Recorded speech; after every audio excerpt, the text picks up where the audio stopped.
పోయి వశిష్ఠులు విశ్వామిత్రులు ఇద్దరు మహనీయులు గురుదేవులు ఎదురుగుండా చెప్పినారు. 16 ఏళ్ల వయసులో యోగ వాసిష్టం. చూడు, కిమ్మే రాజ్యేన కిం భోగై, నాకు రాజ్యం వద్దు, ఈ భోగాలు వద్దు. I don't care for all these things, these are worldly things. నాకు కావాల్సింది ఏమిటి? కోహం కిమిదమాగతం, who am I, what is my real nature? ఈ ప్రపంచం ఎక్కడి నుంచి వచ్చింది, నా స్వరూపం ఏమిటి, దయచేసి చెప్పండి. ఎంత చక్క. అప్పటి నుంచి అండి వశిష్ఠ మహర్షి గారు యోగ వాసిష్టం బోధిస్తారండి. శ్రీరామచంద్రుడు విలపిస్తాడండి, ఎందుకు వచ్చిన కర్మ ఇదంతా, ఈ రాజ్యాలు, ఈ సుఖాలు, ఈ భోగాలు నాకు వద్దు మహానుభావ, నేను నా స్వరూపం ఏమిటో, యథార్థ స్వరూపం ఏమిటో చెప్పండి అని చెప్పి వశిష్ఠులు వారిని ప్రార్థన చేస్తాడు, విశ్వామిత్రుడు వారిని ప్రార్థన చేస్తాడు. చూచారు కనుక ఆ రామచంద్రుడు యొక్క ప్రార్థన వల్ల, విలపించడం వల్ల మనకేమొచ్చింది? యోగ వాసిష్టం. 32,000 శ్లోకములతో కూడినటువంటి అద్భుతమైనటువంటి గ్రంథరాజం వచ్చిందని, వెలువడిందని. చూచారు కనుక ఒక్కొక్కరు మహనీయులు విలపిస్తుంటే మధ్యలో మన పంట పండుతున్నదండి.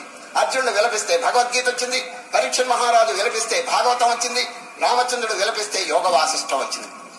కనుక ఈ విలాపం అనేటువంటిది సామాన్యం కాదండి. అది దైవం కోసం, ధర్మం కోసం ఎవరైనప్పటికీ విలపిస్తే తప్పక ఫలితములు కలిగి తీరుతాయండి. అద్భుతమైనటువంటి ఫలితములు కలుగు తీరుతాయి. ఏనాడు పరితపించకపోతే ఎట్లా లభిస్తుంది చెప్పండి. అది దీని పేరే మన శాస్త్రంలో ముముక్షుత్వం అంటారండి. ముముక్షుత్వం ఇది ఈ 4